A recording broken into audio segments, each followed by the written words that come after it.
여러분 다 평안하시죠? 네, 행복하십니까? 저의 모든 관심은 여러분에게 있습니다. 그건 그냥 수사적인 표현이 아니고 정말이에요. 그래서 여러분들을 위해서 열심히 살다가, 여러분의 행복과 평안을 위해 살다가 주님 앞에 가는 것이 하나님의 뜻인데, 삶이 단순하지 않죠. 삶이라는 것은 참 산 넘어 산이고 괴로운 일이 많은 인생이죠. 그래도 잘 극복하고 승리하시기를 예수님 이름으로 권면합니다. 오늘은 종교개혁 496주년 기념주일입니다. 종교개혁은 오랫동안 창고에 파묻혀 주었던 성경을 꺼내어 다시 보게 하였습니다. 타락한 교권과 인간의 교리에 함겨졌던 눈을 떠서 하나님의 계시를 바로 보게 하였습니다. 종교개혁의 결과는 한마디로 놀라운 것이었습니다. 여러분, 종교개혁을 시작으로 해서 중세에서 근세로 이제 뛰어올랐고, 이 변화는 기독교회라고 하는 한 면에 국한되지 않고 사상과 경제와 정치와 사회, 문화 모든 영역에서 혁명적인 새 시대를 열어주었습니다. 우리 프로테스탄트 개혁교회는 루터의 뒤를 이어서 쯔문길과 칼빈, 베자 같은 천재적인 개혁자들이 나와서 바른 신앙, 성경신학을 정립하는 데 헌신하였습니다. 그리고 요한 웨슬레, 조나단 에드워즈, 찰스 피니 같은 사람들이 나타나서 영적인 각성과 심령부운동에 큰 불을 일으켜야 되어서 수많은 사람들을 회심시키고, 또 교회를 다시 본래의 모습이었던 성경적이고 초대교회적인 주님의 교회로 세우는 일에 헌신하였습니다. 그것은 하나님의 말씀을 위해서 생명을 건 순교적인 헌신이었습니다. 이들의 수고와 헌신은 어떤 말로도 표현하기 어려운 하나님을 향한 열심과 열정이었고, 진리를 위한 선한 싸움이었습니다. 복음 전하다가 순교한 사람만 순교한 것이 아닙니다. 하나님의 말씀을 지키고 말씀의 권위를 회복시키고 말씀을 말씀되게 하는 일에 헌신한 신학자들과 개혁자들도 똑같은 반일에 들어있습니다. 종교개혁의 3대 슬로건 뭐죠? 여러분 다 아십니다만, 첫째, 오직 성경입니다. 솔라 스크립치오. 한번 다 같이 저를 따라서 해주세요. 오직 성경. 종교개혁은 초대교회 이후 잃어버린 성경을 되찾으려는 운동이었습니다. 성경 중심의 믿음을 회복하자는 것입니다. 당시 로마 가톨릭의 교회법은 교황이 인정한 자들들 외에는 성경을 소유할 수도 없고, 성경을 읽어서도 안 되고, 성경을 번역해서도 안 되었습니다. 그 사람이 독일 사람이든지 영국 사람이든지 프랑스 사람이든지 누구든지 그들은 라틴어로 미사를 드리고 라틴어 강론을 듣고 라틴어로만 성경을 보아야 되었습니다.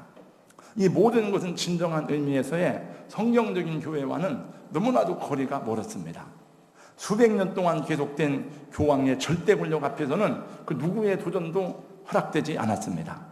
이런 상황에서 종교개혁이 가능했던 것은 하나님의 사람들이 영적인 은혜를 갈망하는 데서부터 시작되었습니다. 내가 어떻게 하면 하나님 앞에 설 수 있을까?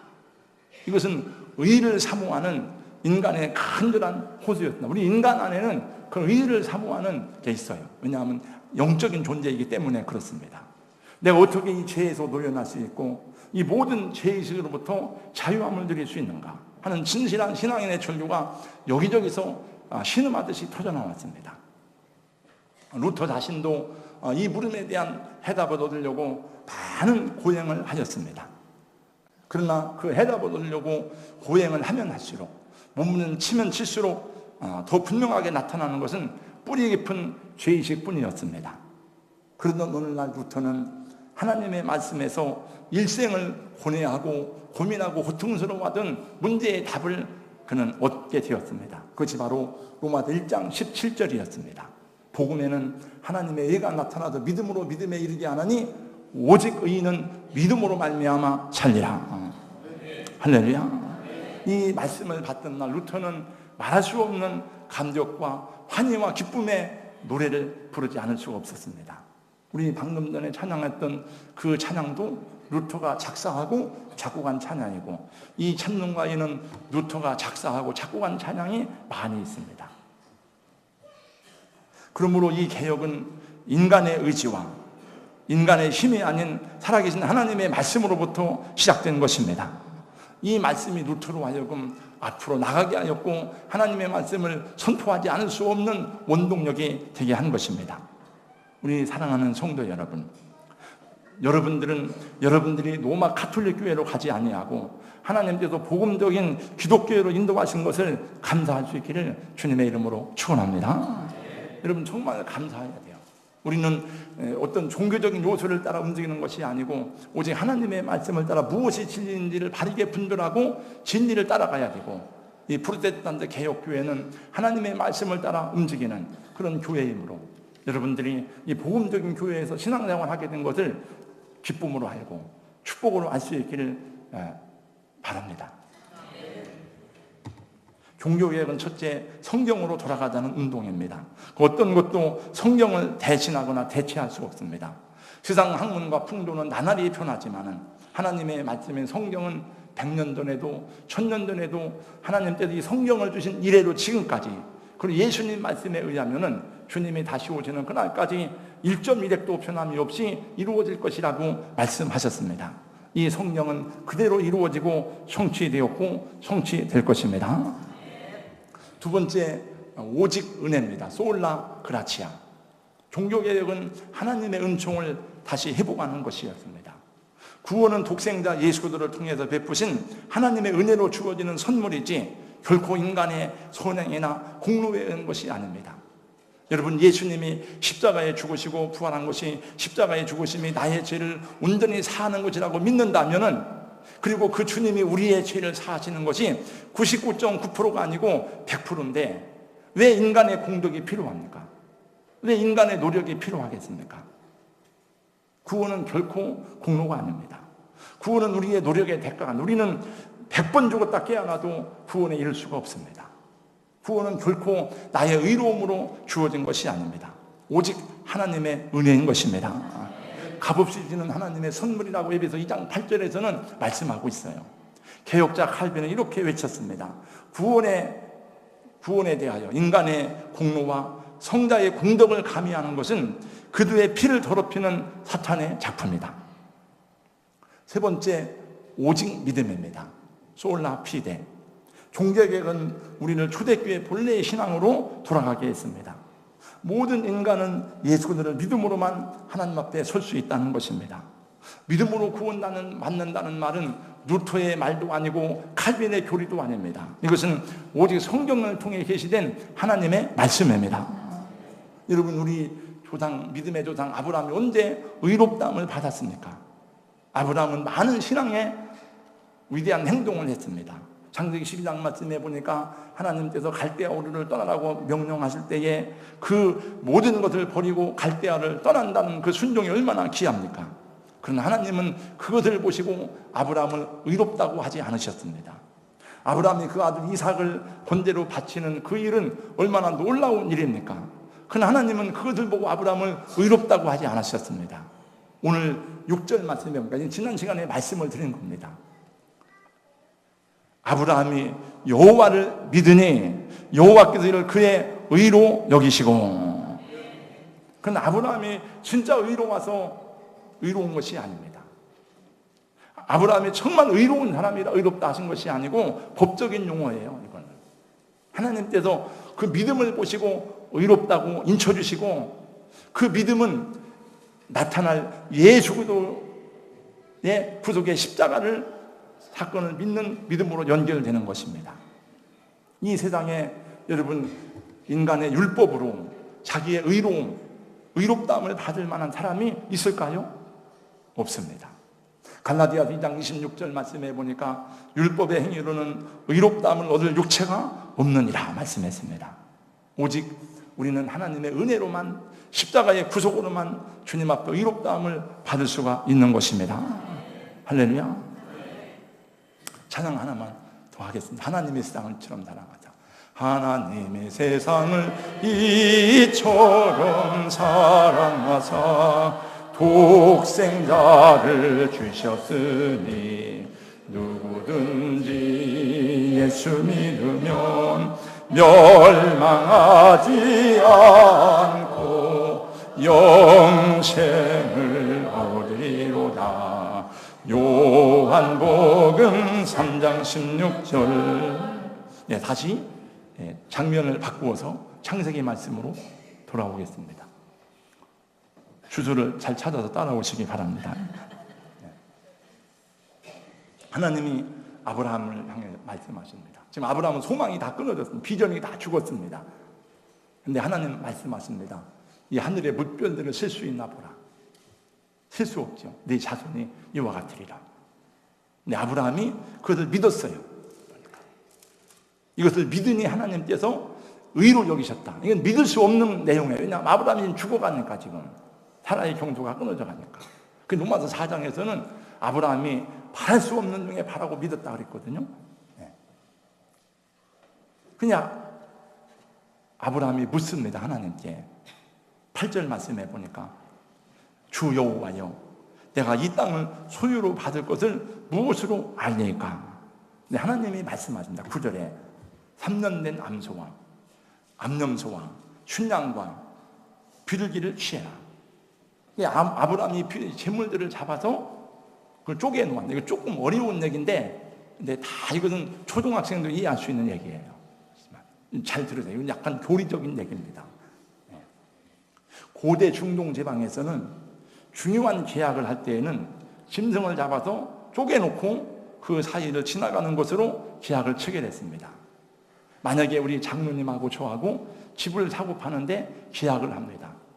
그 계약할 때는 내용에 조건이 들어 있습니다. 만약에 계약을 어길 때는 2배로 위약금을 내야 됩니다. 계약을 어길 때는 단 이러한 배상을 해야 됩니다. 그리고 도장을 찍습니다.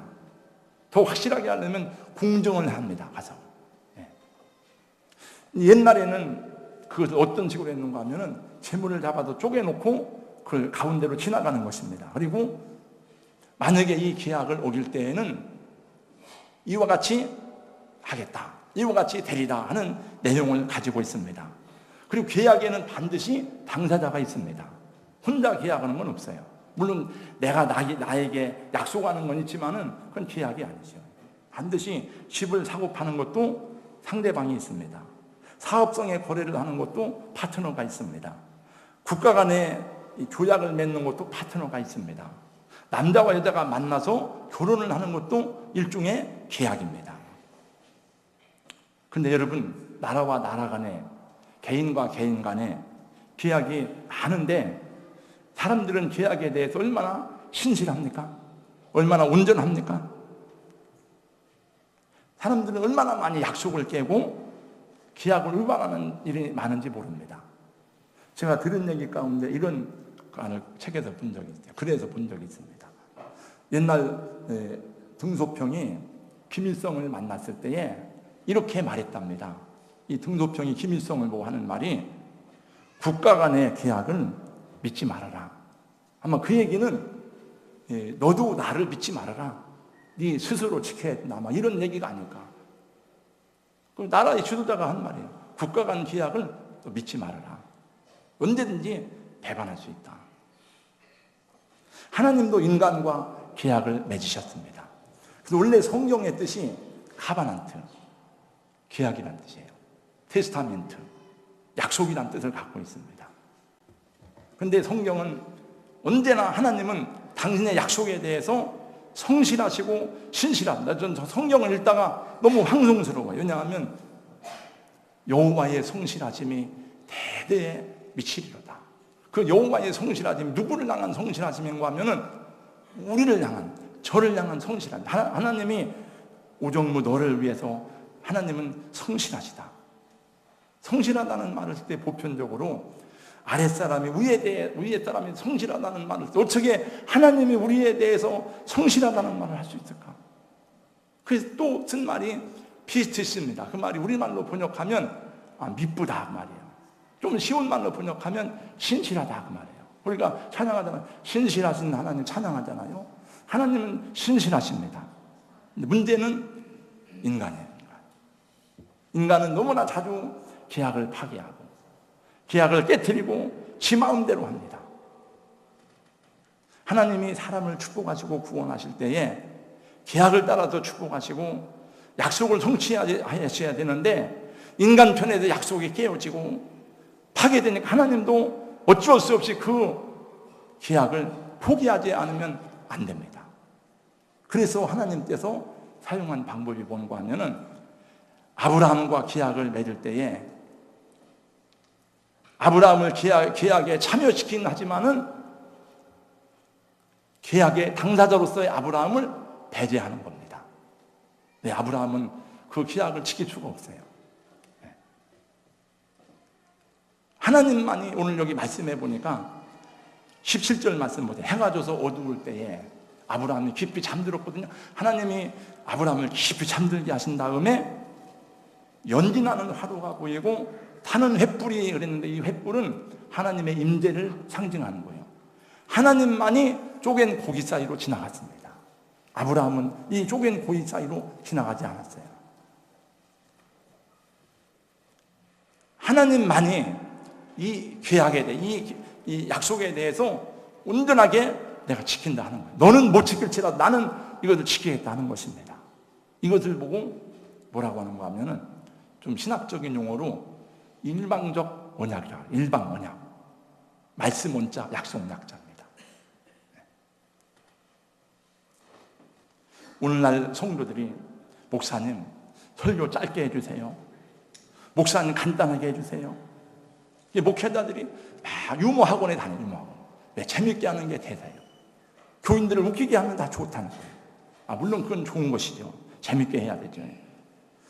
여러분 성도들이 짧게 해주세요. 12시에 끝내주세요. 이 얘기는 저도 그런 압박을 많이 받습니다만 여러분 이거는 쉽게 해주세요. 신앙생활 편하게 해주세요. 신앙생활 편리하게 해주세요. 아이스크림이나 주세요. 맛있는 달콤한 사탕이나 주세요. 그런 얘기거든요. 네. 우리들도 목회자들도 다 거기에 따라가고 부응해야 되니까 힘들어요. 여러분 그것이 옳은 일입니까?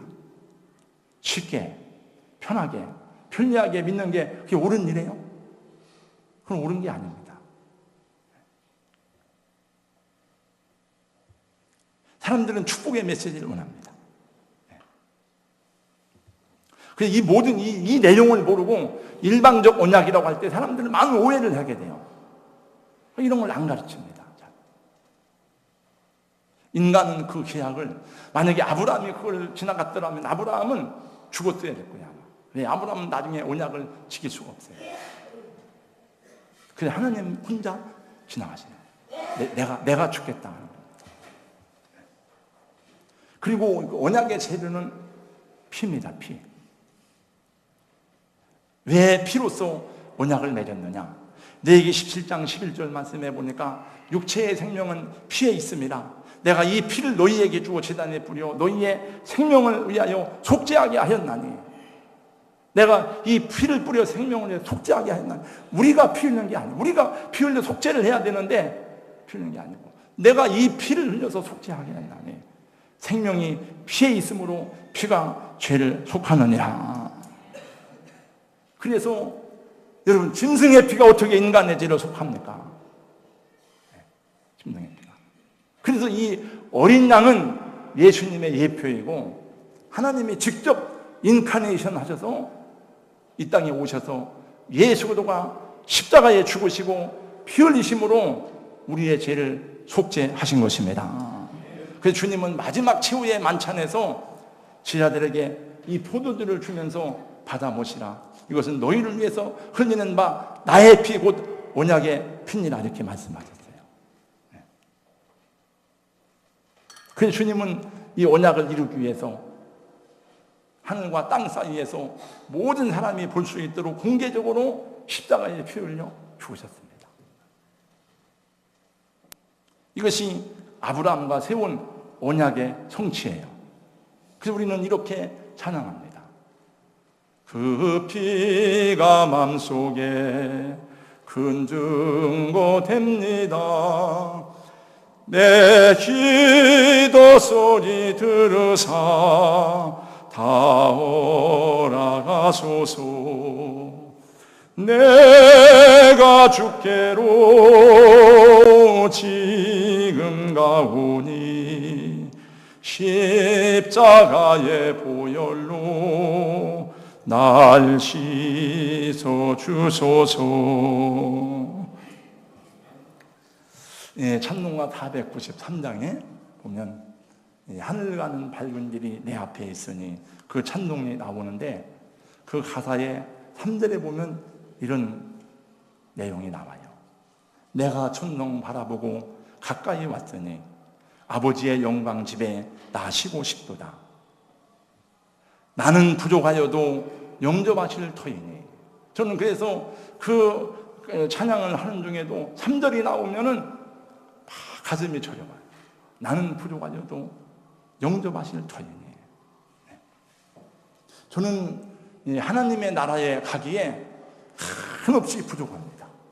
여러분들은 저를 어떻게 볼지 모르는, 저는 제가 나를 볼 때에 나는 하늘나라 가기에 구원을 받을 만한 의의가 하나도 없어요. 정말. 그 부족하다는 말은 표현이 안 돼. 잘. 나는 부족하여도 영접하실 터이니. 그래서 그럴 때 나는 부족하. 그게 그 말 가지고는 표현이 안 돼요. 또 오늘 아침에도 우리 새벽 예배 드리는데 안수 집사님들이 나오셔서 찬양을 하는데 그 찬송을 하더라고. 어저께나 오늘이나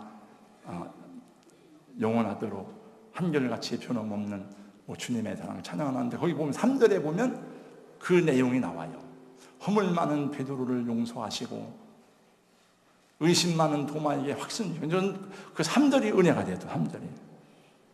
샘물과 같은 보혈은 임마누엘 풀에다. 근데 2절에 보니까 저 도적 회개하고서 이 샘에 씻었네. 근데 2절을 부를 때 또 은혜가 돼. 2절을 부를 때.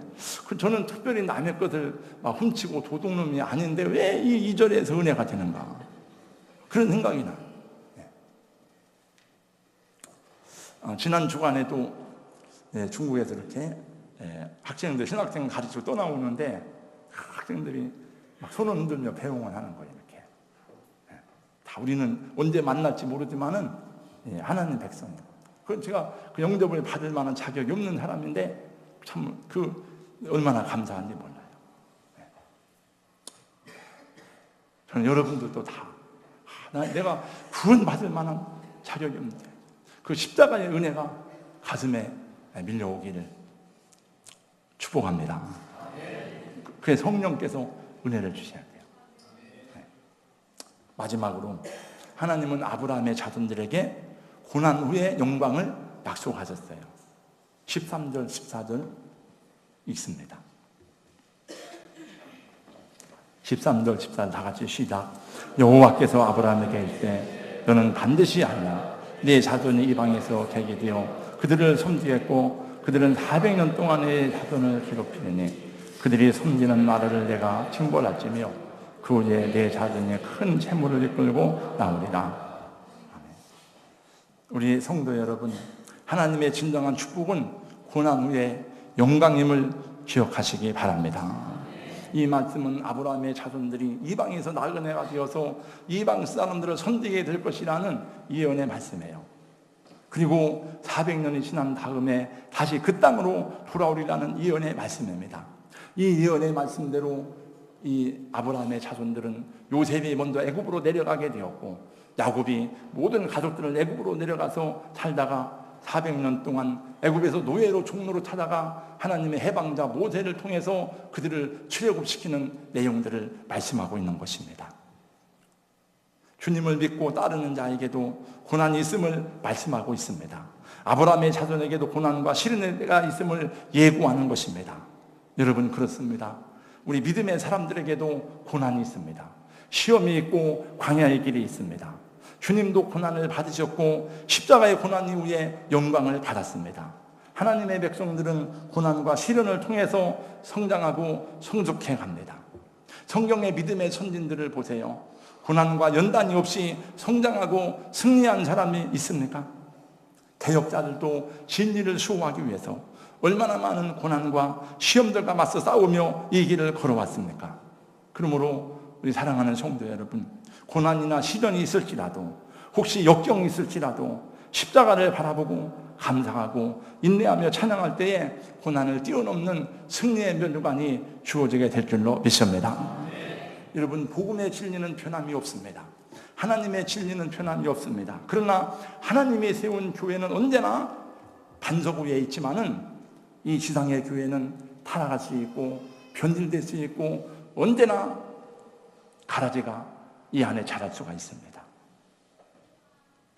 우리 성도의 개인적인 신앙도 변하고 타락할 수가 있습니다. 저는 저 자신을 포함해서 오늘 또 여러분들에게 묻습니다. 여러분 정말 내세에 대한 소망이 있습니까? 여러분 저 하나님 나라에 대한 비전과 천국에 대한 소망을 가지고 이 믿음을 가지고 있습니까? 예수님께서 말씀하신 천국의 영생과 부활에 대한 소망이 가슴에 있습니까? 그렇다면 끝까지 변함없는 믿음으로 달려가시기를 주님의 이름으로 축원합니다. 초대교회 성도들은 천국의 비전과 천국의 환상으로 가득 채워졌습니다. 영안이 열린다는 것은 다른 것이 아니고 하나님 나라에 대한 비전이에요. 천국에 대한 소망입니다. 그러나 주님을 위해서 고난받는 것이 없던 시대에는 그 소망이 희미했습니다. 그 심령이 깨끗하지 못했습니다. 이 세상에 불순물이 너무나 많이 들어와서 천국이 잘 보이질 않습니다. 오늘 우리 시대가 그런 시대가 아닌가 싶습니다. 너무나 많은 교회와 성도들이 이 세상의 삶에만 열심히 골몰하고 있습니다. 세상 기준으로 교회를 보고 세상의 성공과 실패로 하나님의 축복을 말하려고 합니다. 그것은 옳은 것이 아닙니다. 여러분 구약에서도 보세요. 구약에서도 계속 여러분 개혁자들이 나옵니다. 여호사밧도 개혁자입니다. 히스기야도 개혁자입니다. 느헤미야도 개혁자입니다. 요시야도 개혁자입니다. 그 종교개혁은 완성된 게 아니에요. 종교개혁은 언제나 현재 진행형입니다. 예수님이 오시는 그날까지. 그리고 개혁의 대상은 다른 사람을 손가락질하지 말고 여러분 자신을 봐야 됩니다. 다른 사람이 아니라 우리들 자신이 나 자신의 개혁의 대상이라고 생각해야 합니다. 저도 그렇게 믿고 사는데 저도 아까도 좀 비판을 했지만 저도 많은 비판이 입에서 나오지만은 다시 무릎 꿇으면서 그 사람들을 보고 정죄하기 전에 저를 먼저 돌아보고 내가 먼저 개혁의 대상이 돼야 되고 내가 먼저 비판과 판단의 대상이 될 수 있음을 생각합니다. 우리 교회는 대한이시고 장로의 대전 동산교회입니다. 한국의 교회는 장로교회가 많습니다. 한국의 장로교회는 장로교회라고 하는 말은 우리 교회의 이념을 나타내는 말이 아니에요. 우리 교회의 신조를 나타내는 말이 아닙니다. 장로교회는 정치제도를 나타내는 우리 한국의 교회는 미국 교회의 영향을 받아가지고 전부가 다 그 이름을 따왔습니다. 그래서 원래는 여러분 프레스비테리안 처치가 아니라 리폼드 처치입니다. 이게 유럽에서는 리폼드 개혁교회입니다. 그래서 원래 우리 교회의 이념을 앞에 내세우려고 하면 대한예수교 장로회가 아니고 대한예수교 개혁교회 이렇게 나가야 돼요. 그 개혁교회는 끊임없이 변화와 갱신을 통해서 하나님의 뜻을 이루어 나가는 것이 개혁주의의 본질입니다.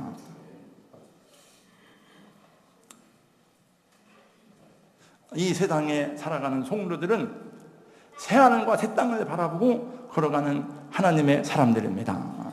하나님은 장차 하늘의 면류관을 받았을 사람들마다 이 땅에서 싸워 이기도록 승리를 약속하시고 그 주님이 가시면서 우리를 세상에 보내셨습니다. 이렇게 살라고 말씀을 주셨어요. 근데 우리는 주님의 뜻대로 살지도 않으면서 주여 주여 하는 일이 얼마나 많은지 모릅니다. 그 영광의 나라를 바라보면서 진리의 선한 싸움 싸우며 전진하는 여러분과 우리 교회와 저가 되기를 예수님의 이름으로 축원합니다. 다 일어나셔서 한번 찬양하겠습니다. 586장. 이 찬양을 하고 기도할 때 이렇게 기도하겠습니다. 첫 번째 감사의 기도. 하나님 믿음으로 의롭다함을 받은 이 은혜를 주시니 감사합니다. 이 내가 예수님을 믿고 구원받게 하신 것 감사합니다. 두 번째, 하나님 우리가 바른 복음을 가지고 바른 믿음을 가지고 성경을 마음대로 보고 읽으며 주님을 따를 수 있도록 축복하신 것을 감사합니다. 세 번째, 옳은 길 걸어가는 교회와 성도가 되겠습니다. 내가 그러한 신앙인으로 살아가겠다. 이렇게 결단하는 한 2분간만 우리 반주는 계속 해주시고 우리 찬양하고 기도합니다.